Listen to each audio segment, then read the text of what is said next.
What you just heard was not a sound effect. That was not a creature from a film.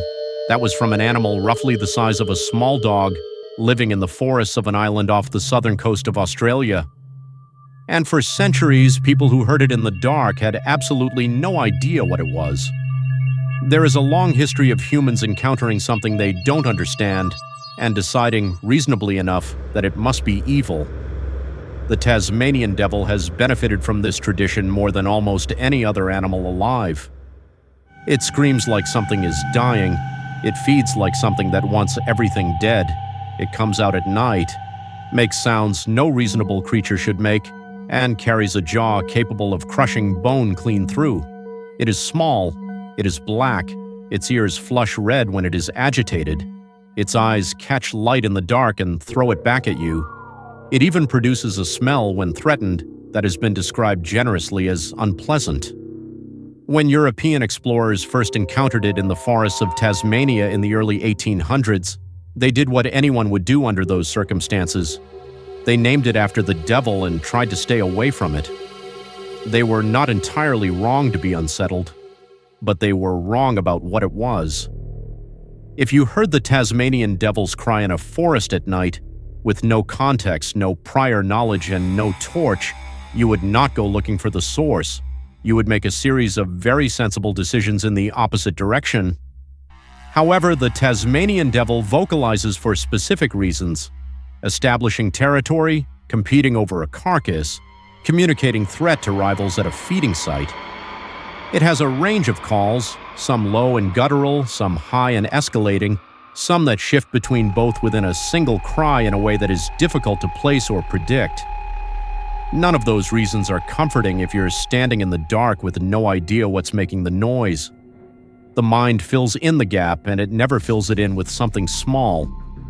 Horror film sound designers have for decades used animal vocalizations as raw material for monsters: the xenomorph, the demons in The Exorcist, countless others.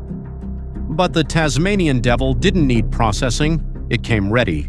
The frequency range, the unpredictability, the way it rises and drops, it hits something deep and instinctive in the human brain. Something that says, this is a threat. The sound alone was probably enough to convince the first Europeans in Tasmania that something was very wrong with the local wildlife. But why did they easily designate the animal as a demon? The first recorded European encounter with the Tasmanian devil dates to 1803, when early settlers in Van Diemen's Land, what is now Tasmania, heard screaming from the bush at night that they could not identify or locate. They sent people to investigate.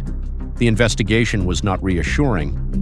When they eventually saw the animal responsible, it did not help matters.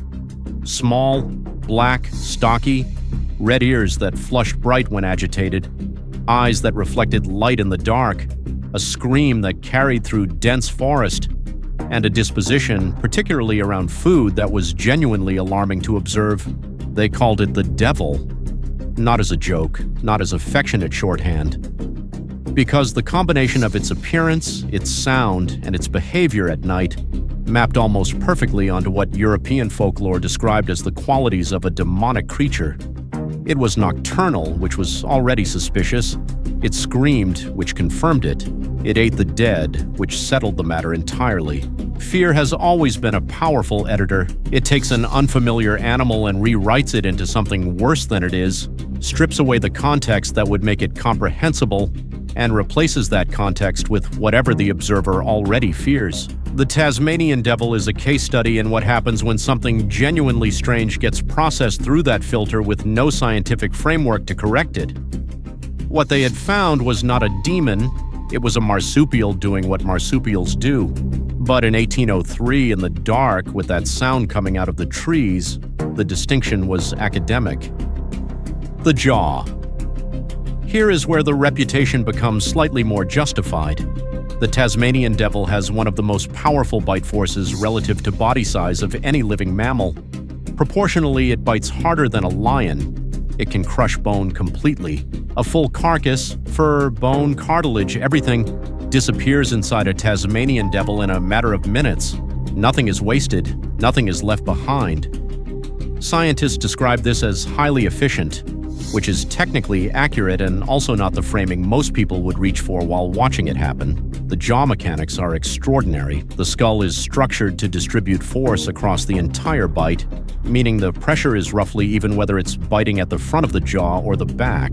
The muscles that drive it account for a disproportionate amount of the animal's head mass. The teeth are designed to shear and crush simultaneously. It is, in engineering terms, a purpose-built bone processing unit, which is ecologically exactly what it is. The Tasmanian devil is a scavenger and predator that performs a specific and essential function in its ecosystem. It removes carcasses completely, bones included. This limits the spread of disease, reduces fly populations, and keeps the environment clean in ways that no other animal in its range does as thoroughly. Remove the Tasmanian devil from that ecosystem and the balance shifts, a real animal, with what appear, on first encounter, to be supernatural abilities. The explorers weren't imagining things, they were just missing the ecological context that would have made those abilities make sense. What if monsters came from real animals?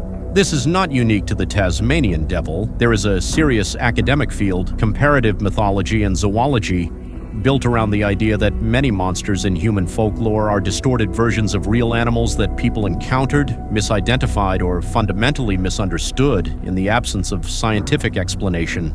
The werewolf. Wolves do not transform, but a wolf encountered at the edge of firelight, behaving in ways that look purposeful and intelligent, howling in a way that carries for miles through forest, that is an animal that could produce a legend, particularly in pre-industrial Europe, where wolves were common, dangerous, present in the lives of ordinary people in ways that generated genuine fear across generations.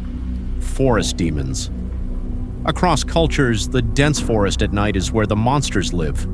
Because dense forest at night is genuinely difficult and dangerous terrain, and the sounds it produces, owls, foxes, animals in distress, predators feeding on a kill, are not sounds designed to reassure anyone moving through them without light. Nocturnal creatures from folklore. The common thread across night horror mythology in almost every culture is sound, things that are heard and not seen, things that produce noise that doesn't match the size or form people expect.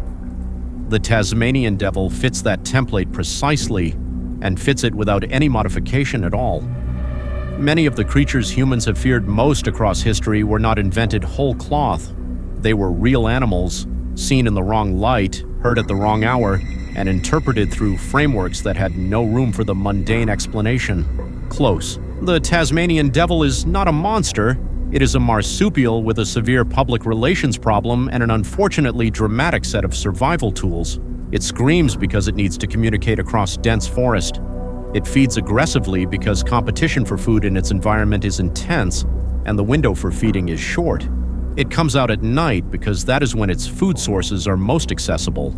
It crushes bone because that is its ecological role, refined over millions of years of evolution in an isolated island ecosystem. None of that is evil. All of it is adaptation. But adaptation, heard through the trees at 2 a.m. with no torch and no context, sounds exactly like what the settlers thought it was. And honestly, they weren't the last ones to think so.